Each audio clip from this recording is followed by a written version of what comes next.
Hello, and welcome to this Automation World podcast focused on the future of HMI SCADA technology, sponsored by Schneider Electric. I'm David Greenfield, Director of Content for Automation World. Now, it's easy to look across the industrial world and see that many, if not most of the technologies that have been in use for the past 20 or more years are still in place. And yes, there have certainly been updates and upgrades and even a few shifts, most notably the increased use of Ethernet on the plant floor. But even in the face of such game-changing technology shifts as the Internet of Things, Industry 4.0, and smart manufacturing, the technologies that support these concepts and initiatives are still largely the tried-and-true motors, drives, controllers, sensors, and software that we've all known for years. And while these technologies may not be fundamentally changing before our eyes, they are undergoing a noticeable evolution through the addition of new features and capabilities that reflect changing industrial business requirements and the nature of modern work in the manufacturing and processing industries. And nowhere are these changes more evident than in HMI SCADA software. And this should really come as no surprise since HMI SCADA is the frontline interface between plant operators and the equipment they oversee. So for this podcast, looking at how HMI SCADA is changing in reaction to industry, business, and technological trends, I'm joined by Rob Kalmbach, G.K. Tay, John Krajewski, and Fabio Terrazino of Schneider Electric. So let's get into what's happening today with HMI SCADA.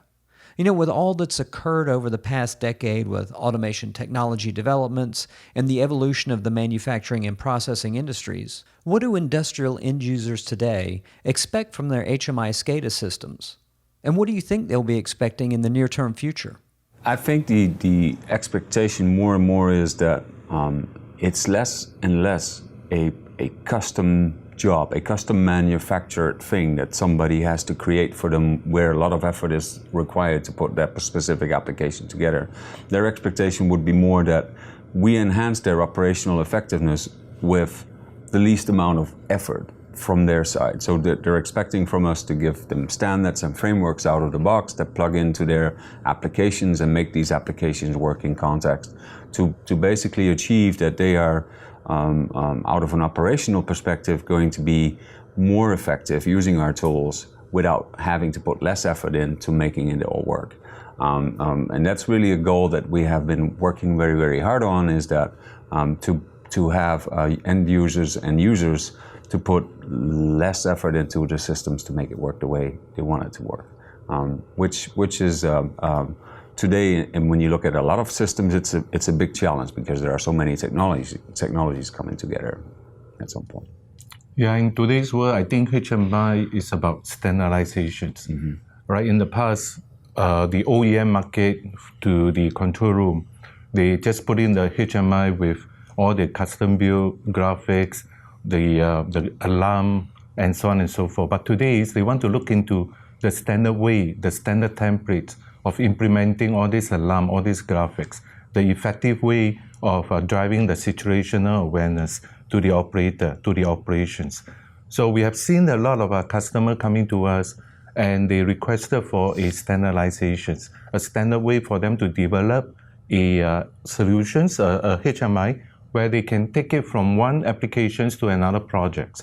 So standardization is one of the great expectations that we have seen, not just only from the system integrator, but also from the customer. Can you point to any specific end-user activities that you see driving these changes? I think another aspect is going to be point of access, where it's been very traditional for HMI and supervisory control software to be accessed either in control rooms or something wrapped in stainless steel or something along those natures. We're going to find more and more people wanting to access that in different roles, people that aren't part of operations, people that may be a part of scheduling or maintenance or running the business or analytics. They're going to want to know more and more about the real-time systems in context to the other systems in the organization so they can facilitate making a decision. So ubiquitous access in a way that's natural. They don't want to use the screens that are designed for the operators if they're going to be doing scheduling. That's not going to be the same experience. So we have to provide tailored experiences to their roles. Right, and also I think HMI and especially SCADA control systems, the kind of products we are bringing to the market, in the past they used to be a container for designs built with that particular tool, so it was very limited and closed. And now it's evolving away. It's more a container for native information, but also for information and interfaces from other systems. So you can combine information from the ERP system, from the HMI, from controllers, videos, databases, documents from different systems, and have a portal per se where you can consume this information and put all this information under context. Considering this evolving and growing role for HMI SCADA that you all see, how does this affect, or how is it affected by, the IT and operations technology used by industry to connect enterprise and plant floor systems? Well, the conversion between IT and OT, again, is not a milestone, it's a process, right, and a trend that is becoming more and more important in the industry. And the main reason for that is because it brings value to the customer, right? Integrating IT, business, global supply chain information with the manufacturing process brings competitive advantage, right? You can provide pulled information kind of instead of pushed information, scale better your assets, use your assets in a better way, set expectations to end users in a more transparent way. So it brings value to the business and competitive advantages.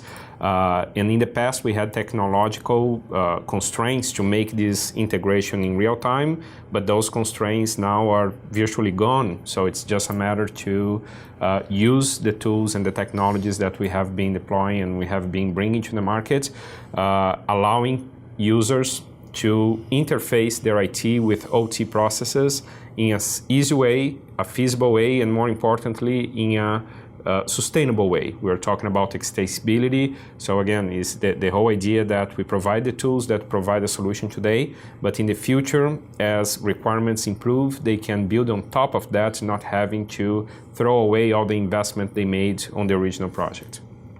Being able to take advantage of this is not an if, it's a when. This is definitely going to happen. And as we start seeing more and more of our customers who are starting to change their organizations to be able to facilitate this, to where they used to have the IT people and the OT people kind of butting heads and not being able to see. So now what happened is that they're now formed into the single operational organization. So now you both have to work together because you report up to the same organization. So ultimately, we see our customers changing their internal structures to be able to accomplish this. And so right now, they may not have a full vision of how they're going to execute this or what they're going to do, but they're definitely working in that step, in that direction. Are end users asking for anything specific from you when it comes to the bridging of IT and OT using HMI SCADA? Yeah, from the IT perspective and from the operation perspective, we have a lot of customers coming to us that they want to be able to respond to an event, to a breakdown of the machines, and how is that breakdown going to impact on the production? How is that breakdown is going to impact on the costs of maintenance and so on and so forth. So those informations will be coming from the IT system, the maintenance system, the SAP system, and so on and so forth. So all this will be driven based upon the operational data, the alarm, the events, the signals that we picked up. So from all these things that the operation side, the platform sides will be able to integrate with the IT system, all right, seamlessly, so we will be able to drive all this response timely to the operations.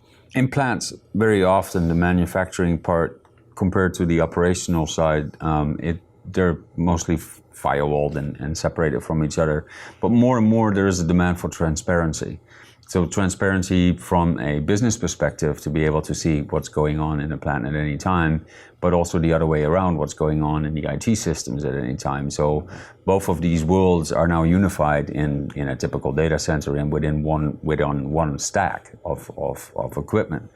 So now more and more there is a demand of like, oh, well, you have those databases, so I want the data, right? So so that's where all this is coming from, that a lot of the OT space used to be a very shielded off part somewhere in the corner of the plant, and now it's all part of the IT infrastructure. And now there is basically a demand for transparency. Yeah. And we need to provide it in a very agnostic and holistic manner. Right, and the tools are also evolving, providing new capabilities. For instance, in the past, OT was really focused on a tactical approach. So keep the process running, keep the machine running as fast as possible, minimize downtime and so on. But now with the integration with IT, we can collect all this data, keep OT focused on performance from a tactical point of view, but collecting all this data, sharing this data with IT, we can now provide accurate information to business leaders, to different stakeholders that can take a holistic view about what is actually happening and take strategic decisions, right? To improve productivity, to expand, to reduce, to make investments in different areas, which in the past they were not able to make those decisions based on solid, accurate data. It was much more about guesses or gut feelings than in real-time accurate information. And I think that's going to also drive a change in the way people even look at their resources, where I think the operations staff for a long amount of time has been seen as kind of labor resources. I think now they're going to be asked to make more decisions, and they're going to need to be empowered to make those frontline decisions, because when are you going to have the best opportunity to improve the profitability? In a quarterly review in the boardroom, or right as things are happening right next to the equipment? I think that empowering the people with the ability to make those decisions and understand the intents of the organizations and how you can make the right decision to provide the expected outcomes, this is all going to be necessary to make that happen. Well, thank you, John, Rob, GK, and Fabio, and thank you for joining us. If you would like more information, please visit the website shown here.